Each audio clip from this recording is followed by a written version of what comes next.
As entrepreneurs, we want to make a difference. We want to build tremendous wealth by serving our customers, our clients well.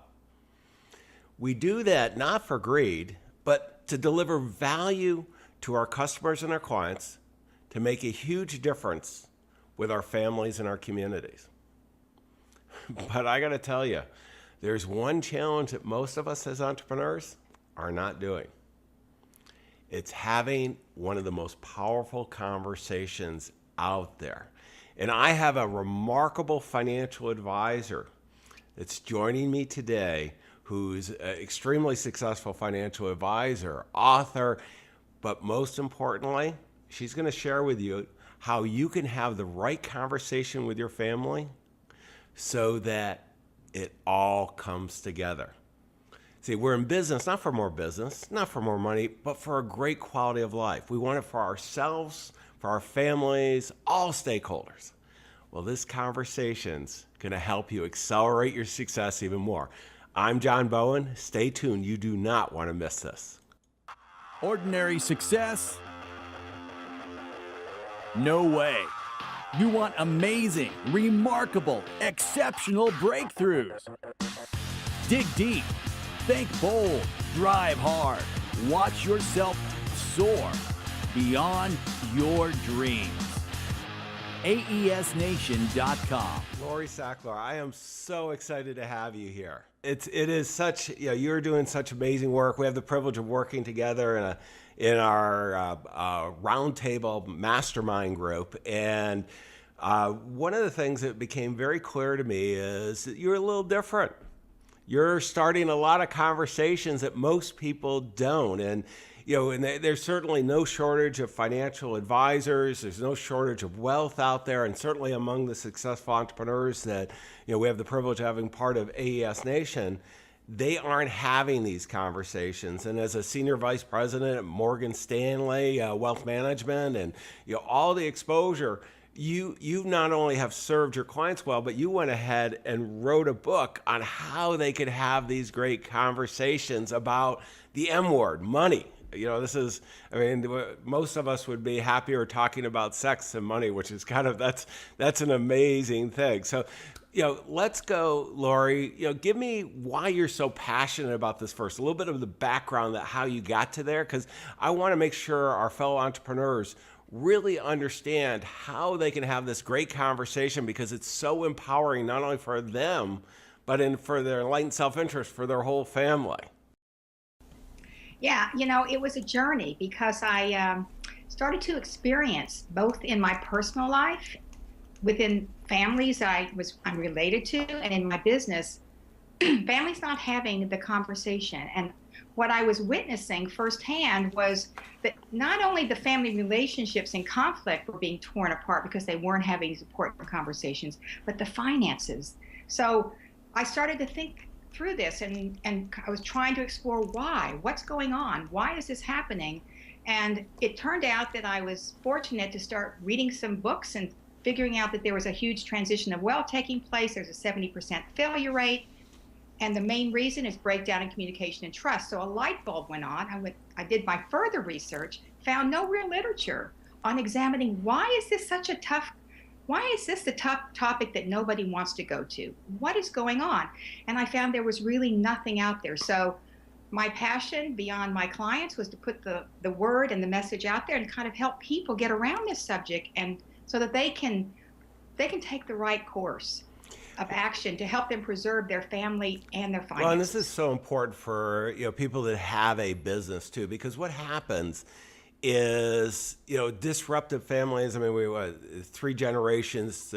I forgot what it's, short sleeves or whatever, but so long sleeves. Yeah, long sleeves. That's what it is. Yeah, the whole concept is that when we don't have conversations, things can blow up. They can blow up in our families and our businesses. We can have divorces. We can have kids, be estranged. We can have, certainly business partnerships blow up, not having this money conversation. And one of the things, before we turned on the camera, you and I were talking about some real world examples and using names. And I don't want to do that, but Lori, what are you seeing kind of broad based when people aren't having this conversation? What happens? Well, I have examples. I interviewed people all over the country. I actually interviewed advisors because I wanted to hear their life experiences. And just to give you one example, and this is a really great example because it involves not even having the conversation, but not having professional advisors. So I refer to a character in my book. It's, I protect the innocent by changing the names and circumstances.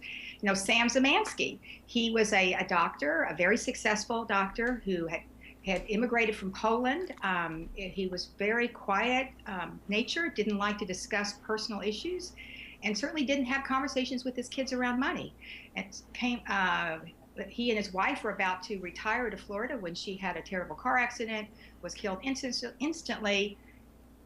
After her death, he decided to retire, moved to Florida, never employed financial advice, never had professional advice at all because he didn't want to pay a fee, which we hear a lot in our industry. Fast forward, he ends up connecting with a young woman, curvaceous and cute and adorable, and she sort of enters his life, and before you know it, there's $1 million that's left his IRA account with her signatures. So the kids intercede, and they decide it's time for us to figure out what's going on, and of course, they realize, and even the advisor told me, if we had had the money talk up front and we had gotten the professional advice on top of it to get all the right vehicles in place, we could have protected the assets and at the same time protected their dad. So he felt enormously uncomfortable that he knew that the family didn't want to talk about it. He knew that his dad didn't want to talk about it, but he didn't have the courage or the skills, the process to be able to follow to do it. And I hear these stories from all around the country. My guess is, Lori, there isn't a family that doesn't have this. I mean, I have my own personal situation as a kid growing up. My father and uncle had a pretty successful cast iron foundry business, and I just thought I was a really comfortable kid. And then, And you were. well, I was, and I never had any conversation on this, and unfortunately, my dad didn't either. And he never had financial advisors nor my uncle. Something happened, and I remember in my junior year getting a call saying the foundry's going bankrupt. My parents are getting a divorce, and oh, by the way, good luck at college. You don't have a job and you don't have any money. But, and it was right at that moment I decided to be a financial advisor. And it's really the passion that, you and I have, is that there's no reason not to have this conversation. So let's talk about how do we really kick this off? I mean, how do we get people to even want to start doing this? Well, let me just tell you what the M word is about. So it's really an interactive guide and a detailed roadmap for having the conversation. The M word journal is the first book is it's a 5-step process. The second, the M word journal, is really an interactive guide and a focus on the how-to. So which includes collecting the financial information data. So I break it down into 5 steps. You really first have to identify what's the issue here? What's the transition point? Identify several that's going on. What do we need to talk about? What are the financial issues at stake? And the second point in the process is to identify what are the obstacles that are interfering with your family having a conversation. It could be trust. There could be issues around trust and control. We all see that. But I see 4 other primary issues that are going on, which is we see gender differences, the differences between the way the male and female genders communicate, create investment strategies, and deal with risk tolerance. We see family history differences. We see some family history where there are members of the family that have a culture around having these conversations and planning, whereas others don't. We also see what I would call evolutionary instinctual, which is really, for many, talking about money is a real threat. I mean, money is seen for many people as an object of threat and control. And there are certainly evolutionary and DNA things going on from which we can see that conflict. And then the fourth one, which is the obvious one, is what I would call cultural social mores. So we see that, going back to our history connected with our founding fathers, it's embedded in the language around money. There are many reasons why we just don't feel comfortable on that level as well. So the second step is to identify it, and I give some solutions on how to overcome them. Well, let me stop. I want to make sure everybody's along with us here. So, usually, what happens, as Lori's sharing with us, is there's something going on in our life, some type of transition, whether it's retirement, whether it's, buying something new, business, something's going on that's causing us to go over, and be willing to have this conversation. And then what I like about the strategic way that you address it, and I'm big on systems and framing this, and this is why I wanted to have you on, is you do such a good job of it, with your books, and we'll come back to the books to make sure everybody knows how they can get them, because it's having the tools to do this just is so empowering. But instead of, so often, particularly a lot of financial advisors just want to shoot solutions out. You're going to identify the obstacles first, and we're going to name them. And one of the things as business people we're all good at is identifying obstacles. They jump out at us all over the place. And we can take a lot of the power away from them by putting them down in writing, capturing them, and understanding what they are. So we've got, okay, we're going to identify, what's causing us. Okay, this is a great time to have a conversation. Something's going on, some kind of life transition. We're going to identify the obstacles. What's, Lori, number 3? Okay, number 3 is what I call prepare physically, psychologically, and logistically. So it really means figuring out what I call answers to the what, who, when, where, why, and how. What do you need to talk about? Who needs to be a party to the conversation? When is the best time to have the conversation, and where? And why is it so important? This goes back to the first step, is identifying what's going on in the family. Is it an aging parent that's ailing? Is it transitioning to retirement and changes in cash flow, or even preparing for estate, right? So it's understanding identifying what you need to talk about, and why, when, where, and ultimately how. That's the big kahuna in the audience, right? Is how do we actually conduct this? And I take you through some very basic communication techniques about how to manage the conversation, resolve conflict around emotional and psychological issues, so that you can actually get through the talk and ultimately protect you and the family, right? Okay, and then the 4th step is what I call pick an advisor, pick the right professionals. This is a very daunting task. It's difficult to do on your own. Communication is a skill set. Communicating about emotional, psychological issues for many is a daunting task. So I would always recommend find some help. Figure out who are the people that need to be a party to this conversation, and what professionals make the most sense for you. And then the 5th step is create a process. You're not going to have success around the first meeting. I mean, everyone I've experienced personally and in my work, as we walk people through these money talks, you're setting the ground rules, and you're setting the stage in the first go around. You'll set the agenda, but before that money talk is over, you're going to set another agenda, and you're going to set another date, so that you can have a process, and then you need to follow through and repeat that process. It's not an easy thing to do, but I'm passionate about it. I think people need to understand the importance of doing it. So I want to dive deeper, Lori, into the process and how our fellow entrepreneurs can actually go ahead and make this happen in reality. But I want to give them a feel of, okay, I've gone through all this. What are the results? We're all results driven. What are the results? When I have this conversation, and then I have it so that I've got an ongoing process that we're going to revisit this, and we're going to stay on track, and really everyone's up to speed. What's the benefit of that? Well, I think you're resolving whatever problem and issue you've identified in the first step.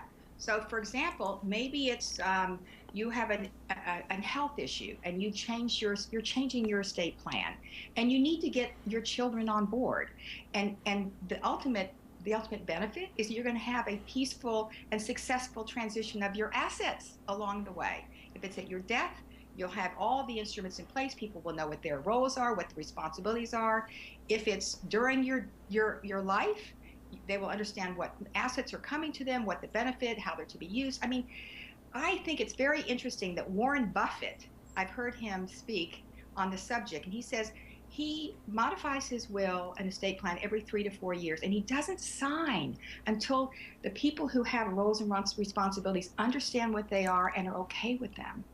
I mean, we aren't Warren Buffett's, right? I mean, he's in that 100th or 1 millionth of 1%. But at the end of the day, he's a wise person, and he understands finances, and he understands the importance of getting the players on board and making sure they understand what their roles are. Yeah, and this is, particularly as entrepreneurs, our business and our lives are so mixed together that this is critical. And so I want to let's go each of the steps. Well, in an example, I mean, we talked about it in the beginning. I'm going to just bring it up, and I won't go to the, who the individual is. We'll just call him Sam again. I'll use another Sam here. But, one of the largest public companies in the U.S., the largest shareholder, the father, died unexpectedly. Not totally, one of the things we're sure of is there's two, taxes and death and probably regulations. So three things anymore that as entrepreneurs we're all sure of. Died unexpectedly, had 3 families, 7 kids. Youngest one was the only one involved in the business. And he named that individual executor without ever telling anyone else. At the reading of the will, that individual found out about it. To say the family was ill prepared for that and the turmoil it caused, and that they no longer even have Thanksgiving dinner together. It's just, and I'm sure that individual, would not want that. And it's just, we owe it to our families, to ourselves, because it's not only a death this is important, this is at life it's important too. So Lori, let's go through the process again. I'm going to start on transitions. What are some of the transitions that are good at sparking the M-word conversation? I identify 5 major. One is changes in financial circumstances. So it could be that you've changed jobs, maybe you got promoted, and so your change is a positive on the uptick. So those are the second one would be the big retirement, right? So people are retiring, and things change. Your financial picture changes. I was speaking at the SIFMA conference yesterday, the Securities Financial Management Conference, and that was a big topic of how people are worried about retirement. That interest rates are low. They're worried about having enough. That changes a lot of people's picture in terms of how they're going to allocate their income and their assets. And the family members, many of them are going to be impacted by it. So that's a reason to have a conversation. Long-term care issues, aging parents. That's a big problem. The baby boomers, I call them the sandwich generation. I mean, I didn't coin the term, but I use it all the time because we're dealing with millennials who we're trying to help launch. Many of us are part of that process. While we have parents who are living longer, and so we're having to deal with their physical and financial health and how to manage that, right? And so that's a major piece. And a lot of people don't want to go to mom or dad and say, hey, you need my help. I mean, how tough is that for a parent to admit that they're going to let their kids, they're going to become the child? That is so not easy, right? Another big issue is transitioning wealth, transferring wealth across generations.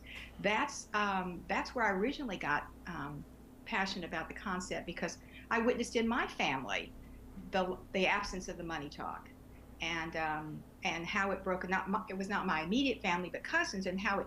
I mean, there are generations that will never talk to one another because the way the parents actually handle the estate. So that's a very important time to have the money talk. And then I also talk about marriage and what I call merging families. The divorce rate is 50% or greater. And every time someone finds a new partner and wants to enter that new period of life, there are so many conversations that you take place around making sure that not only the finances are merged, but the family members are handled properly. And the disparate values and goals and finances is very complicated.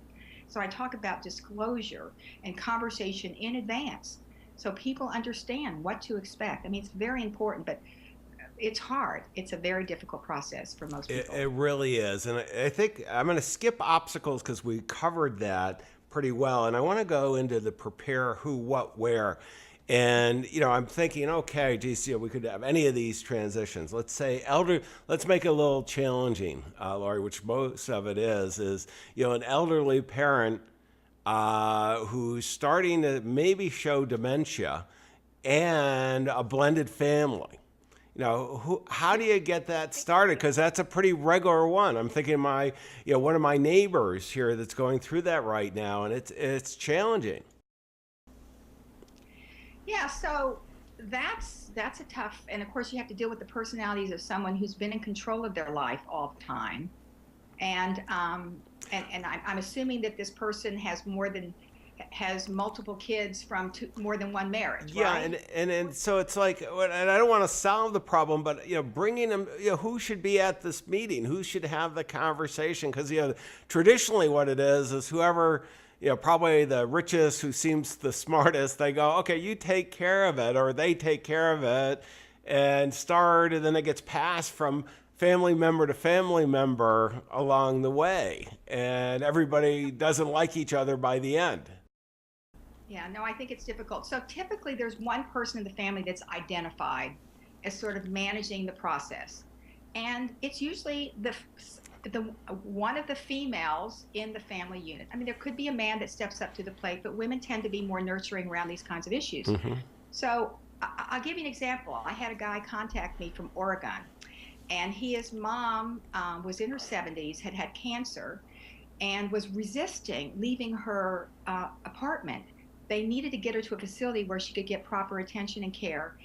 And he actually went out. He actually went out and bought my M Word book, came to my office, had me sign all the copies, sent them to all of his siblings so they could be prepared for the meeting that he was conducting as part of a family reunion. So, he was the eldest, and he took over the responsibility. And he's a great guy. You got to be willing to deal with all the family conflict too. So they had their first of many meetings of how to deal with mom. Now, this was a situation where there are not multiple, members, different marriages. That makes it even more complicated, because now you got to bridge all those different disparate family units. But at the end of the day, he had success, and he did get his siblings on board to do different things. So you manage the process, you distribute responsibilities. So someone's got to be in charge of finances. Someone else could be in charge of the physical care. Someone's got to oversee how she's doing and be able to be there physically. So the sister who lived in Oregon nearby took that responsibility. So it's a matter of someone in the family taking a leadership role and then bringing in the right professionals. He got in touch with her lawyer, her accountant. They had all the financial instruments in place ultimately. And now everyone just breathes better. They know mom's going to be okay, and they know how they're going to manage her physically and financially. Yeah, it's so important to do. And having gone through it personally with a stepfather, and in my case, we ended up, because of my background, I helped on, and then my stepsister was a very successful entrepreneur, and the two of us, and we continue to manage this, and it's actually one of the things that I want to bring up, Lori. It brought the family much closer together, because that transparency, the quality of conversation. You're so right. If you can come to agreement on how to manage mom, and if you have these conversations where people actually, believe it or not, trust develops. I mean, if you put people together, you find solutions around sensitive topics. I do think it brings people closer together. I have actually seen that repeatedly. So great comment. It's really true. Well, and I'm not going to say it's fun, but once you get past that heavy lifting stage, it does become. I mean, we're definitely. It's made a big difference in our lives, and I've seen it in so many others, and that's why I wanted to have you here. Let's go to step 4, though, the advisor. Who is how do you find the right advisor to help on this? Because, this is, as you and I know, so many of the financial advisors, I mean, there's over 400,000 financial advisors. Many are, good at investments, but, when we talk about relationships and everything, that's not what they signed up for. They're going to be more uncomfortable than the family. Yeah, but here's where I'm going to give you a plug. CEG. That's the solution for advisors. And if they can get their arms around the comprehensive consultative approach where you're doing your discovery process, you know what the issues are, what are the health issues, you know what the estate looks like, you understand wealth transfer, protection, et cetera. I mean, this is not meant to be an advertisement for you, but I think that it is, because at the end of the day, advisors who adopt a process where it's very, very comprehensive will be able to be the quarterback. And I advocate for that. Someone has to be the quarterback because you need to bring the accountant in, you need to bring the attorney in. If it's an aging parent, you may need a case manager. I recently had a client scenario where we found a case manager to help her resolve some issues. A mental health professional, we may need coaching and some counseling.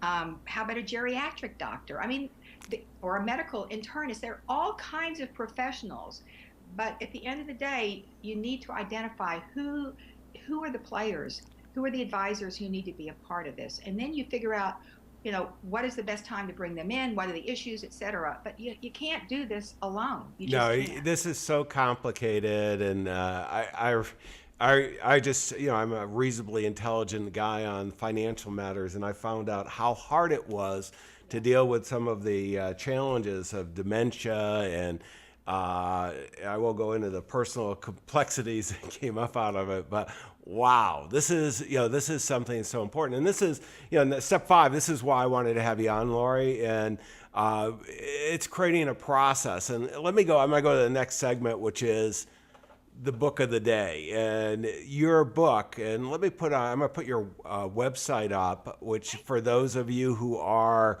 not watching but listening, it's at themword.com.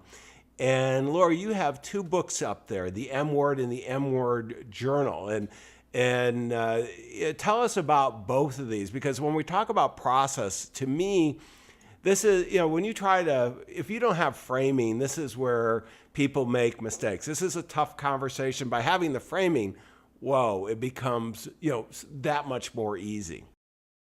Yeah, so the first book is the M Word, the money talk every family needs to have about wealth and their financial future. And that book basically focuses on why it's such a daunting task, but yet why it's so important to have these conversations. It makes the compelling arguments for having the conversation, and it outlines the 5-step process. The M Word Journal is more of an interactive guide, a workbook. I've even actually added a coloring workbook component to it, so that adds a little, balance to the levity of the situation. And it focuses on getting you through each step. So identifying the financial information that needs to be a part of the conversation, being very aware and really through the interactive guide, identifying the obstacles that are in your particular situation that you need to overcome, how to manage the psychological, emotional, and resolve conflict. I talk about that, steps for resolving conflict. And then ultimately, making sure that you have the right advisors, and you repeat your process until you have that success you need. So it really allows the client to focus on the how-to and actually interactively share with their families the Q&A that I created in a very kind of decision tree way. No, I really love it, Laurie. And I think the book was phenomenal, but the journal's even better. And the reason why the journal's better is, as you and I know, is, taking action. It's all about taking action to get the results. We all want to have, successful families. We want to have successful businesses. We want to make our dent in the universe out there. And this allows us to do it because, we know we should have the conversation.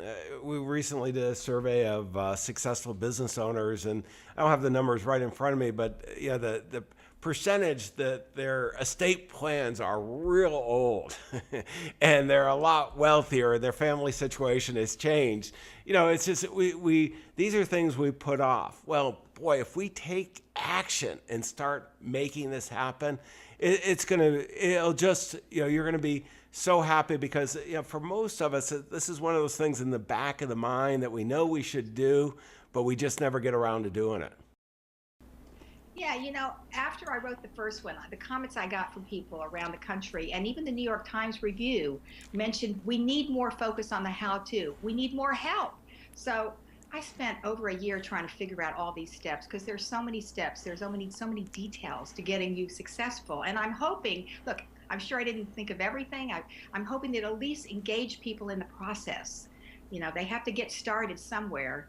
And I don't think there's anything like this out there. And I'm just hoping that through your podcast, more people will know Well, about it. and this is not only know about it, but to actually execute on it. So let me go and share my key takeaways here. Okay. So key takeaways that are just so important for all of us. I mean, if we're going to get value out of spending the time together, it's taking action. And this is one that it's so easy to put to the side, is to have that money conversation. And what we want to do is we want to recognize, okay, when there's something, some kind of transition going on in our life, let's go ahead and take that, whether, it's a business situation, personal, whatever it is.